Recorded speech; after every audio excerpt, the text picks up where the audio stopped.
Todo a nuestro alrededor es lógico y racional. Pero ¿qué ocurre cuando nos encontramos un objeto que no tiene una explicación y que está fuera de su tiempo en la historia? Acompáñame a conocer esos objetos y sé bienvenido a Mystery Warrior.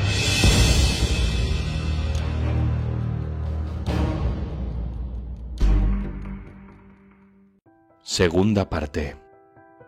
La cuña de Ayun. En 1973, varios trabajadores de una cantera a orillas del río Mure, cerca de la ciudad de Aiud, Rumanía, descubrieron accidentalmente a unos 10 metros de profundidad, capa que según los arqueólogos correspondería al Pleistoceno, unos huesos fosilizados de mamut junto a un objeto muy extraño, un objeto que no debería estar allí. Al principio, se pensó que esta pieza metálica de aproximadamente 2 kilos y con unas medidas aproximadas de 20 por 12,5 por 7 centímetros debía ser un hacha utilizada en la antigüedad para cazar, pero al no considerarlo importante, lo llevaron al Museo de Historia de Transilvania, donde estuvieron almacenados durante 22 años, hasta que en 1995 el investigador rumano Florian Georgita se topó con el objeto en el sótano del museo. Lo más sorprendente de esta cuña metálica, según los análisis químicos que se realizaron por parte de los arqueólogos Fischinger y Niederkorn, es que está realizada en aluminio con un 89% de pureza, un elemento químico que, si bien se encuentra presente en la naturaleza, solamente fue aislado por primera vez en 1825. Además de aluminio, la aleación cuenta con metales tan diversos como cobre en un 6,2%, silicio en un 2,84%, zinc en un 1,81%, plomo en un 0,41% y otros metales como el estaño, circonio, cadmio, níquel, cobalto, bismuto y plata en contenido ínfimo. Hasta aquí podríamos pensar que se trataría de una pieza moderna que se perdió durante la excavación, un pedazo de una máquina relativamente actual y no de un vestigio de una civilización perdida. Y para comprobar el origen, se le hicieron pruebas en 2 laboratorios independientes diferentes, el Instituto Arqueológico Cluj-Napoca y un laboratorio suizo. En las primeras pruebas, el resultado fue el mismo, unos 400 años de antigüedad, pero al retirarle la capa de óxido superficial, la datación cambió drásticamente. La extraña pieza metálica databa de aproximadamente 18.000 años de antigüedad. Por su parte, Florian Georgita seguía pensando en la forma del objeto, un diseño cuanto menos inusual, por lo que consultó a un ingeniero aeronáutico a través de la publicación Ancient Skies, quien le contestó que tanto la forma como las perforaciones ovales y los patrones de abrasión que presentaba en su superficie podrían tratarse de la pata de apoyo de algún tipo de aeronave, poniendo como ejemplo los módulos lunares. Otras teorías dicen directamente que es la pieza de una nave extraterrestre, algo parecido a las vimanas de la mitología hindú. Por su parte, los más escépticos mantienen que es algún tipo de maquinaria moderna que perdió uno de los dientes de una excavadora, pero pese que suena más que posible, sigue sin explicarse el por qué se halló a tanta profundidad junto a huesos de animales prehistóricos, y menos aún la datación del carbono 14. ¿Será realmente una pieza de una civilización desconocida? ¿Es parte de una excavadora? Déjame en los comentarios tu opinión. Artefactos Quimbaya.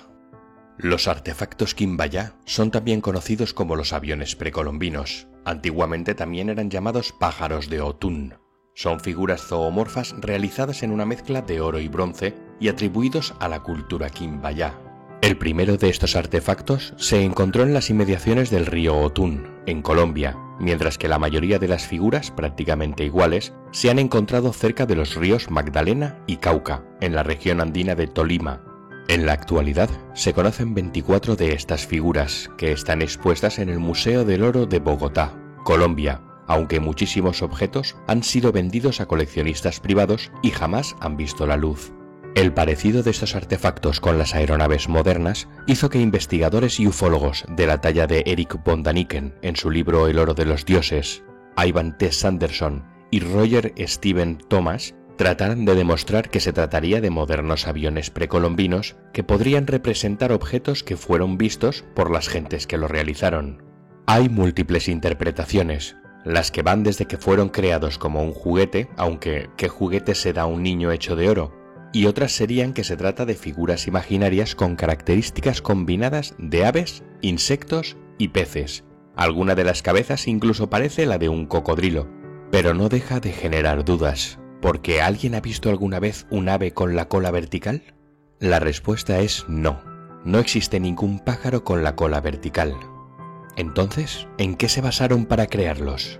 En 1994, los expertos alemanes en aeromodelismo, Peter Belting y Konrad Lubers, crearon modelos a escala de estos artefactos, dotándolos además de un motor simple y siendo controlados por radiocontrol. La sorpresa para ellos fue mayúscula cuando volaron a la perfección. Su aerodinámica era asombrosa. ¿Qué vieron para hacer los aviones tan perfectos? ¿En qué se basaron para diseñarlos? ¿Eran solamente juguetes?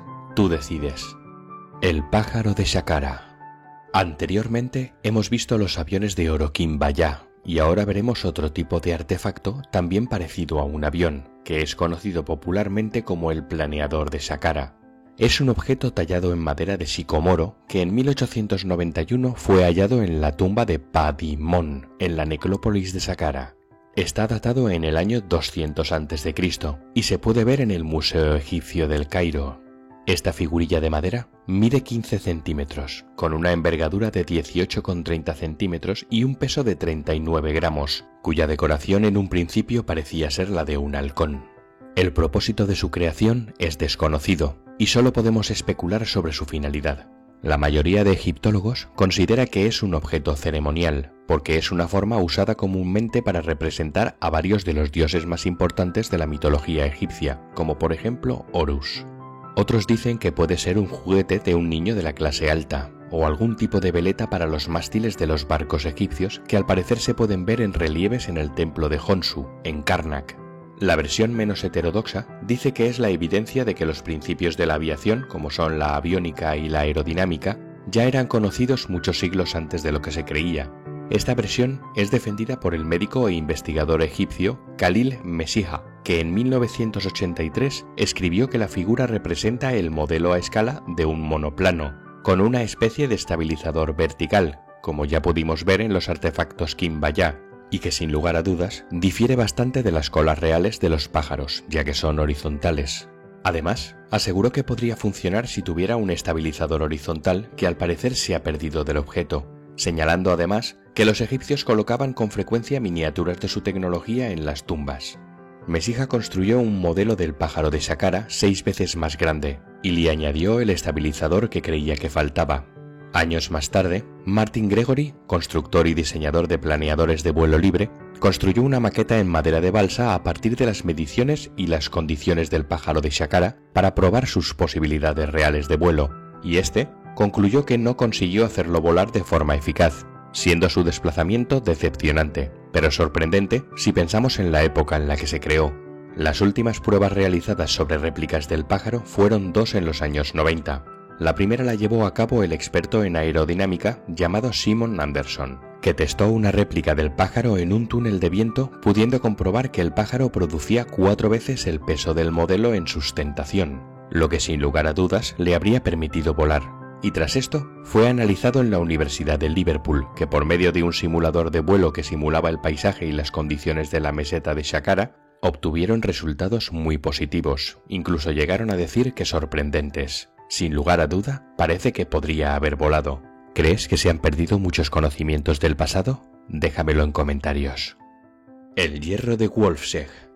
En 1885, un trabajador de la fundición Schondorf-Wulfsbrück, en Austria, fundada por Isidor Braun, rompió un bloque de lignito que había sido extraído de la cantera de Wolfsegg, donde se encontró incrustado un objeto metálico. Hay que tener en cuenta que el depósito de lignito en el que fue encontrado databa de aproximadamente 60 millones de años.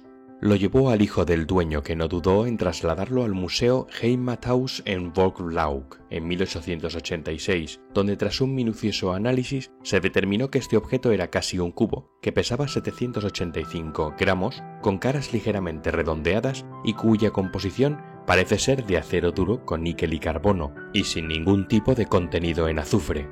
La principal teoría, expuesta por Adolf Kurt, profesor de geología en la Universidad de Bonn, dice que es un meteorito metálico que cayó hace 60 millones de años, justo en el momento de la formación del depósito de lignito, y eso explicaría el por qué se encontró allí. Pero en 1967, el objeto fue analizado en el Museo Naturhistorisches de Viena, utilizando un microanálisis de haz de electrones, donde no se encontró rastros de níquel, cromo o cobalto, y debido al bajo contenido en magnesio, el Dr. Rudolf Grill de la Geologische Bundesanstalt de Viena, esto demostraría que se trata de hierro fundido artificialmente, es decir, no sería de origen meteórico, por lo que sí que podría ser rastro de una civilización anterior. ¿Es un objeto artificial? ¿Simplemente es un meteorito? ¿Tú qué crees? Déjalo en los comentarios. Y si has llegado hasta aquí, por favor, suscríbete y dale a la campanita de las notificaciones. Y no te olvides de darle el pulgar arriba. Nos vemos en el siguiente vídeo.